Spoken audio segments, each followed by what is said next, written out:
pop sensation Ariana Grindr, and welcome back to Amazon Prime. It's another Brucey bonus episode, chicken. Oh my god, I wouldn't be fucking like us. How are you getting on, love? Keeping some very well fed. I haven't seen you in a wet minute. Emphasis on wet. Oh my god. Tell the boys and girls in the day, Dems, what we've been up to. What we've been up to? Well, so far it's just been mainly stock and all the online content of one Jonathan Bailey. Oh my god, we're having a Jonathan Bailey era. Yeah. I am absolutely saturated over here. You're lucky this pod isn't in fucking smell-o-vision. I'm absolutely sweating. Oh my god. So this episode is going to be called Fiyero Roche. We want to put Fiyero in our mouth and let him melt inside. I'm an absolute fucking ride. We were watching clips of Wicked and I was just roaring at telly, ride, hoping he could hear me through the television. Dancing through life. I wish he would dance all over my fucking face. He could dance on my grave. If he pissed on my grave, I'd just say thank you. Winky country. And it's just the faces he makes. He's just a big serving country. He is serving country. He's serving winky country. He's serving winky country. Listen, do you reckon he knows how much of a ride he is?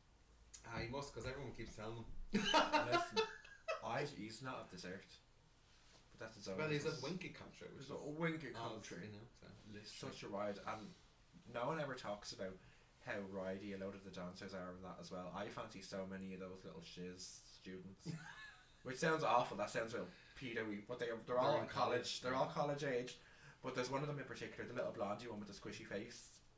Oh, the Fiyero boots around the guy. He boots, and boot me around as well, that little blondie. He's great at sliding around on the books. It's like the books. He's like his ice skating. The little Disney on ice, like Disney on ice. Listen, if that was me, Fiyero, the pages would be fucking stuck together. Your own business. Nice way. If I asked you to go to the Asda's Hall, would you go? Try and fucking stop me. Try and listen. See that beautiful that tragically beautiful girl, the one in the chair. Oh my god. Image of me. Image. And you notice your one Nessa's wheelchair has Mickey's on the spokes. Wikis. Wikipedia. Oh my god, this is the ASMR episode. It's starting to piss brain. Can you hear that? I hope it's going to hear in the background. That's so ASMR coded. Oh, hang on. Be quiet. We'll shut up for a minute and see if they hear.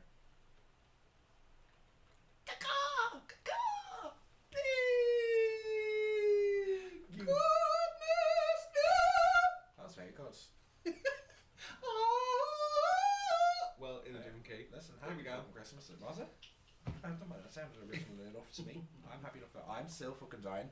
Fast forward a week and I'm still brown bread. That's my own business. You could have actually died by the time this comes out. Oh my god, post-unctuous, is that it? Posthumously released. Oh my god, what he's going to do at my funeral? He's going to do a number? Yeah, we'll do a few numbers. What song are you going to play?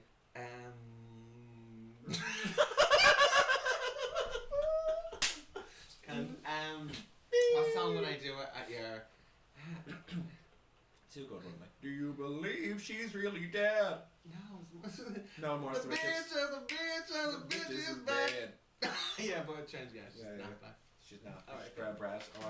I can afford to die. Well, that's why we'll have to do a benefit show in order to get your RIP. Because it's like £100 now for a listen on RIP. Keep you on ice. Disney on ice. Disney on ice. No, we were talking about this earlier on today, and I said I want to either be buried or cremated in various places. So like on a world tour. So like in Dublin, one of my legs, the first leg of the tour would be buried in Dublin, and then my second leg would be buried like in Belfast. And then a part of me would be buried in London, and then like New York. So it'd be like a world tour and like the pilgrimage. Very much. I'd love that. And then there's a QR code on my headstone, and you scan it, and I do a gig. Or I was thinking at my funeral they could have holograms. Yeah. A hologram of Neville and Ariana doing a number like a duet. Yeah, and you need like a big granite like statue of Ariana as your team song. Very skinny.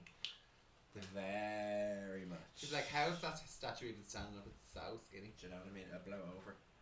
Yeah, it's like more. What would I like to do? I don't want to be cremated flop. Buried in a graveyard flop. I'm like, I want to be like put in a wicker basket and fucked out in the ocean. That's very Lord of the Rings coded. I just don't want to be all flopping around with the flops and the... No. You know what I mean? But the mermaids, the sirens will have go at you. That's it. And then you're... The circle of life. The antelope eat the ass. The circle of ass. We become the ass, and the antelope eat the ass. And come here to me, you're green. I didn't eat ass as a child. That's what you're asking. Yeah. I was literally waiting you to say that. I love when you say that. No, I didn't eat ass as a child. No, I didn't eat ass as a child. I'm not seasick. And shout out Lauren friend of the pod. What did Lauren say? I'm not grass fed. She was convinced. She said, I'm not grass fed. Grass fed beef, mom. Listen, that's your own business. That's your own business. But enough about Jonathan Bailey. Just kidding. We're going to talk about him some more because he's a fucking ride. Yeah, and comment down below because I'm after asking Ariana and she can't tell me. No. Is he on season 1 of Bridgerton? Or I think he's in all of them. He just wasn't as hot then. But he was. You know, they put those fucking sideburns on the pubes. And he's still a ride, but he's considerably less of a ride because he has them fucking pubes on his face. Even Elvis. In a nice way. But I still would try him out. Well, no, I'll have to watch it. Yeah. Oh, he's a big Georgie ride. I said it once or twice, I'll say it again. I'm in heat. Fucking palpitations over here. Jonathan Bailey, shout out Jonathan Bailey, friend of the pod. If you're ever listening to this, I'm available. Even when I'm not. Even if I look like I'm married, ruin my life, ruin my husband's life, come over and do a gig. Split us up. Make us a statistic. I was just going to invite you on the pod, but there you go. Oh no, I was. That off us. Listen, happy Christmas. We'll do it. Unless I hear that off us. Nice way. Dancing to gigs. Can I ask you a very important question? What do you think of the fact that the fucking St. Patrick's Day 7-Ups and all are already out? I'm like, girls, give it a break. The what? Like the Paddy's Day 7-Ups and things. Okay, explain it to me in the pod. What the fuck is that? No, it was St. Patrick's Day, but you'll get like a 7-Up with like a little St. Patrick's Day. Oh, go away. They're already in the shops. Oh, I didn't know that. I'm never stuff. Maybe that's why I'm fucking sick because I haven't had a 7-Up. But don't they give me a flat 7-Up? That's what I need. That's how St. Patrick banished snakes that Ireland. So you didn't get them all. He drowned them all in a fucking vat of flat 7-Up. No, he definitely didn't get them all. Alright, well, listen, that's my own business. I fucking need that because I'm brown bread. I sound like fucking Roz from Monsters Inc. Wazowski. Always what? Do I sound real straight now that I'm sick? Yes. Friends that lie for each other. No, who do you sound like? Talk, say something. I wasn't listening. Hello, you boys and girls. Ronnie Drew. There you go. That's a proper bubbling podcast. Or you'll end up brown bread. You'll end up being glass never up beside me. Speaking of Glass Nevin. Yeah. Sounds like Glass Neville. Were you ever glassed, Neville? You know, that sounds like those interviews with Tyra Banks and Beyonce. Fiance knows. Fiance knows. And it's like the reason Beyonce won't do interviews anymore because Tyra's from D-bag. Do you remember back in the day when during like America's Next Top Model, she was so unhinged. I didn't realise at the time how unhinged she was. I saw an episode on YouTube there a while ago and she put a white woman in blackface as a challenge. And at the end sent her home. And then like this girl, she was crying about cutting her, like she'd never cut her hair since she was such an age, it was down to her arse. And she was like, it's my hair, it's nothing. And Tyra was like, you have to cut it for your career. And then she cut her hair, like gave her a buzz cut and bleached it and sent her home on the same episode. Do you remember the clip where she pretends, she starts foaming at the mouth and she's pretending to have some sort of like rabies fucking fit. And she falls onto the ground, she's like shaking and fitting and people are like, and she's just like, kidding. We're like, we know, you fucking weirdo. And she wore a fat suit for the day and then started crying about how she knew what was like the burden of obesity people. And I was like, obesity people? Hi, shout out to obesity people, friends of the pod. Shout out to the obesity people. But yeah, she was like crying about how she knew what it was like to be an obese person because she wore an inflatable Zumo blow fat suit. That is insane. She's unhinged. Something wrong with her. But listen, something wrong with her. That's her own business. There must be something wrong. Oh, speaking of supermodels. Speaking of. Who's your fave? You can't say me. Right, I know what you're like. You're gonna say me. Well, listen. I was going to. So I don't know who to say now. I was actually going to say you. So I fucking know. Who's your fave? I love. You have to love Naomi, even though she's a bit of a wagon, but you just have to love her. I remember years ago. So you know, when she gets into trouble for like abusing all of her like assistants. Not Kate Moss. Allegedly. Allegedly. I remember. I won't say who, but a friend of mine had the same drug dealer as Kate Moss. How cunty is that? That's very... It's very cunty. And for a while I would be like... my god, was it Jonathan Bailey? Oh yeah, it was Jonathan Bailey. But for a while I would tell her, yeah, I have the same drug dealer as Kate Moss. Even though I don't do drugs, but I thought it made me sound cooler in my 20s. It's not so bold. The same drug dealer? You had the same fucking dentist. Are you messing? Nice, mate. Isn't she the one getting it on the look? That's her, isn't it? She has the little Madonna gap. Oh, does she? It's not her. Sound like Kate I Moss? don't know. I'm not really gay. Maybe I'm getting out as a fake fan. No, it is. Kate Moss is the classic. Get the London look, and people used to get. Yeah, there used to be memes of people with like a Phillips screwdriver, like go get the away. London look on it, smash the front. Speaking so of business. Naomi Campbell, I remember there was like a sound, or it was like a parody video on YouTube, and this was like before like fucking viral videos, and someone did like a parody of, well, fucking parody of Naomi Campbell abusing one of her assistants. It was with Barbie dolls. It was so funny, and she was just like beating her fuckwit out of the fuck with a mobile phone. It got my pussy wet. I loved it. Did you ever see the Naomi Campbell got not forced, she got sentenced to community service by a judge, and she wore this like thousands of euro silver sequin, like I think it was a Dior hand beaded gown. It was something mental that she wore to go and like do the thing, full beat hair, everything.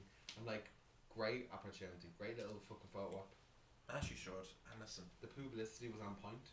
And come here to me, gun to your head. Mm-hmm. No, that's it, gun to your head, what you do.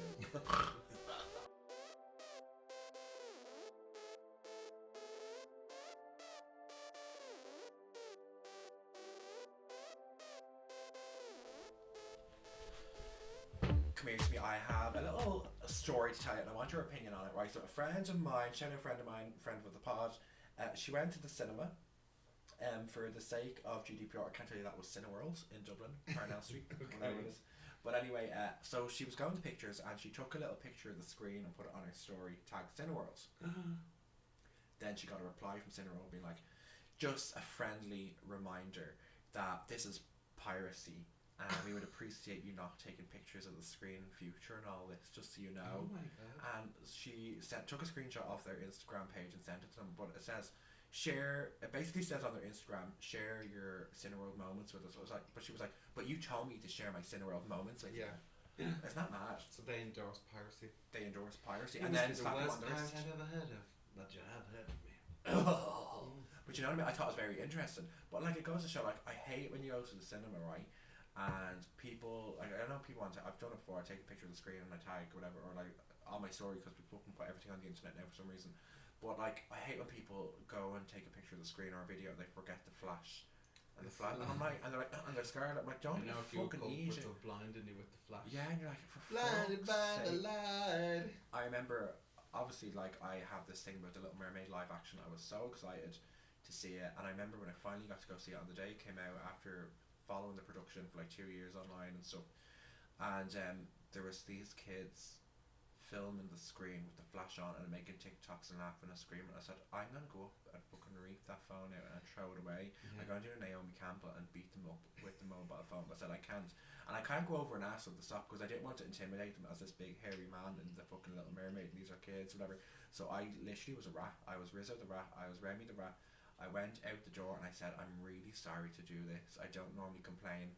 There's a bunch of kids inside filming the screen with the flash on. Would you mind if I go up and give out to them? Like, it might be a bit intimidating. And the young one was like, no, yeah, it's grand. She went in and she basically just like roared at them. See fucking yes, but I was like, not sure on the Little Mermaid. I was snapping. Now, to be fair, I went to an early screening, so there was going to be kids today.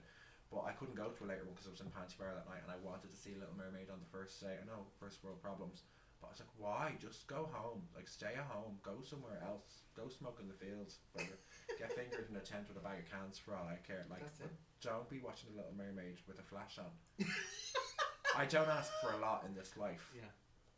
Please don't do it to me. I think that's very fair, and I think that was I don't think it was a microaggression, I think it was a macroaggression. It was. And like, I've been through enough. And you were hate crimed. As a faggot.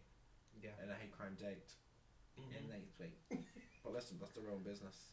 And what did you think of Miss Halle Bailey? We talked about this in the podcast. If I ever have a little girl, I'm going to call her Halle, because of Halle Bailey. I think she is the most beautiful woman in all the world. Halle Longbottom. She's just shut up. Stop saying my name. Oh! We'll cut that. No, we can keep it. So basically, everyone, big surprise. But this is how. Getting doxed on the pod. Doxed on the pod. No, but see, this is how I know how old someone is. I can kind of guess, because obviously my name is Neville, but for a long time people would be like, oh, Neville Longbottom, Neville Longbottom. But then after iCarly came out, people were like, oh, Neville, like Neville from iCarly. So I know if you're like a millennial, it's kind of, people will be like, oh, like Neville Longbottom, Neville Longbottom. And then the Gen Z is kind of like, oh, Neville from iCarly. Is isn't that, Cass? But I can kind of know it. Like, Yeah. you just outed Based yourself. on the media reference. Yeah, you've outed yourself as an old, so the joke's on you, mama. I've lost my remember, oh little cunt. Oh, that was my name on like Bebo and all. Like, I was like, have you seen a toad? A boy called Neville's lowest one. The whole fucking time. And then for a while it was the Neville Wears Prada. So gay. I had a girlfriend, like an actual real life cis woman girlfriend. God, and I know God. Where did you find her? Listen, I found her in Specsavers because she's a blind cunt. God forgive me. Blind This episode we are raising funds for my ex-girlfriend who needs a white stick and a Labrador because she's a blind cunt. The poor girl. No, but I remember like. Isn't she lovely?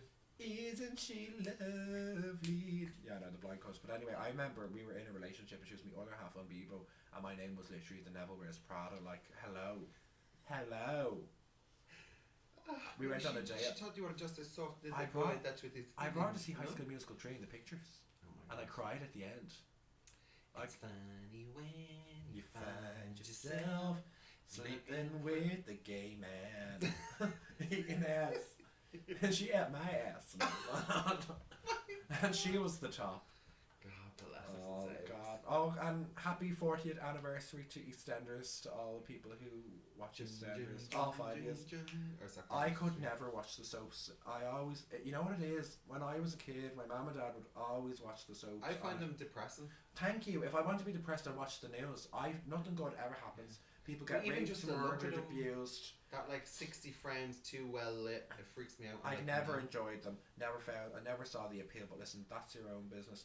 But what used to really get me was on a Sunday the omnibus would come on and they play all the episodes of the week one after the other. So I'd wake up to doom doom doom doom, and I'd know it's Sunday and I have school the next day. So I equate that sound with going to school the next day, and I didn't have a great time at school. So it kind of reminded me, like, I'm going into school tomorrow. There's bullies, there's arseholes, I'm going to be excluded. I'm going to be alone all day. So I'll be lying in bed like, oh, the weekend's over. And he's only saying all that because he uses the mean skill. And I made fucking sure. Excluded, alone, old, alone, done for. Do you know, I have this thing, I used to get a lift to school from the woman across the road, and it's the exact same thing, even to this day, when like a sense memory when you smell something and you're back in time. Anytime I hear any Gilbert O'Sullivan songs, really? I'm instantly in the back of this neighbour's car who's giving me a lift late for school, nervous about having to go in late again, and then also the anxiety of just going to school. So anytime I hear 2 peas in a pot, I need a Gilbert O'Sullivan, I'm like, oh my god, the trauma. The very much trauma. Gilbert O'Sullivan trauma listening. Well, speaking of EastEnders, I was on EastEnders briefly. Were you? Not really, no. So years ago, when I was in drama school at D&B in London, we got hired. A lot of the students got hired to work on the Children in Need BBC EastEnders special. Jesus, them kids must have really we were working on the set. To help. Albert Square, we got to see all the set and stuff. And the set. Albert Square. It was lost on me because I wasn't a fan, but it was. Marching up and down the square. It was bragging rights at the time. Yeah. I still have the picture. I looked like Bonesmort in the picture. I'm a little skinny thing. Why? But what were you doing? Like, were you shooting something? Yeah, so it was just the Children in Need BBC special. Uh-huh. And they just needed dancers to stand in for some reason. I don't even know why. But we were just dance. We were just, to be honest, I don't even remember. I just remember being on the set and we stood there, and I don't remember anything else. They just wanted a promo for something that wasn't happening. Probably. But listen, I got my picture. Did I? And I posted there on the Instagram there. I went on to the do you know the Fair City, we're all bleeding deadly actors on Fair City, we are brilliant actors. Oh, go on, tell us more. I went on to the little set, right, and it's a tiny, like, nearly mini street. Yeah. All the little gaps on. I was like, this is mad. And then I only saw a video on the news or TikTok the other day, and it's all like derelict and like destroyed now. Derelict, my so balls. are they not making Fair City anymore? Oh, they have to be. Maybe it's all green screen. The RTE got no shots. Or are they RTE was a vulture fund and bought up a whole estate for Fair City because that little old one is dilapidation, mama. Very much. Very much. I'd love to do Fair City. I'd do it in a heartbeat. I'd be deadly on Fair City. You could do Fair City. Nice. No, but I remember I was talking to this TV producer lady, and we were working on something else, and she was just like, "Why don't you do Fair City?" And I was just like, I was like, "What do you mean, like, just do?" She was like, "Just do Fair City," as if I could just go down. No, she was like, "No, send them an email and be like, hi, I'm this, that, and the other, and I'd love to." And I was like, I don't know if it works that way. If you can just be like, "Hi," well, she's a TV producer, so she obviously knows better than me. So maybe I should have emailed them. Yeah, and CC her. Do you know what I mean? I'm like, "Hi, love." Maybe Watch the space. Maybe I'll be on Fair City someday. Yeah, and the soaps, and didn't loads of fucking great actors get their starts on soaps. Like a lot. Heath Ledger, was he Neighbours or something? Kylie Minogue. Yeah, I think she was Neighbours as well. Kylie Minogue, or Home and Away, and we're all them as well. Yeah. Everybody love Neighbours. Become good friends.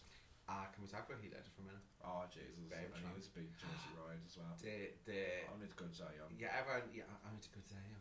If you ever just need an L devastation moment to be devastated for 3 hours or whatever it is, Brokeback Mountain.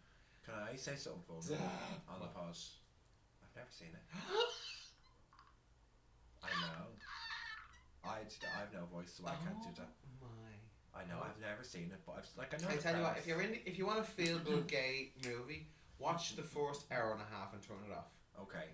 If you want the trauma, the gay trauma, never watch the whole thing. I'll watch the news. No, but you know what? It's not. It's like cathartic trauma. It's done so well. Ang Lee directs it.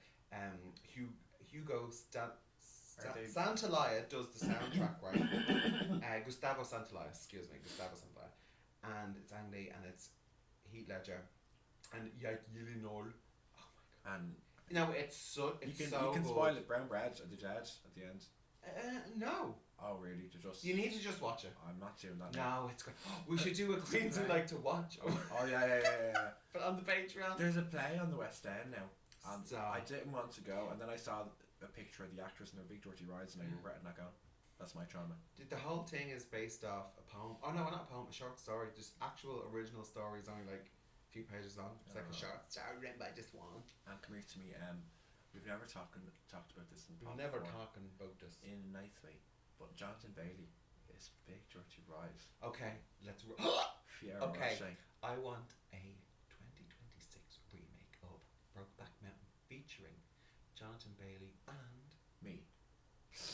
No, Pedro Pascal. Oh my God! Can we please tell everyone what you told me 20 minutes ago? What did I tell you?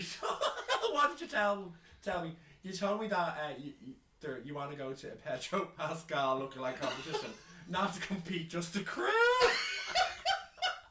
I was in bed. Because I saw like a post from it was like Pedro Pascal fucking thing. I don't think it was the George, but it was somewhere, and I was like, oh my god, they're losing I'm gonna go themselves with these competitions. There was a fucking Pitbull one as well. Yes, and it's sexy. That's not Pitbull. That's it. Am I gonna get cancelled? No, I think it is. I'm not straight. I'm sorry.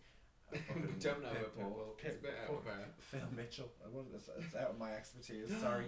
Phil Mitchell's he's on Knife's Edge, isn't he, at the moment? Oh, is she? I don't watch it. I walked from the house and I heard shouting. Oh, go away. Yeah. I think he's on the way out. Oh Jesus! Well, listen, he's had a gig in that show for 29 million years.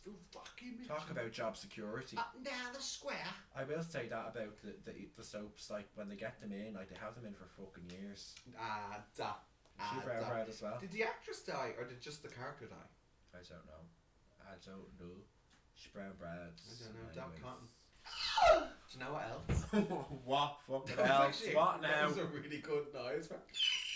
Oh no. Do you know what else Jonathan Bailey's in? What is the end? The new fucking Jurassic What Park. are my dreams? Oh yes, and he looks gorgeous in his little glasses. In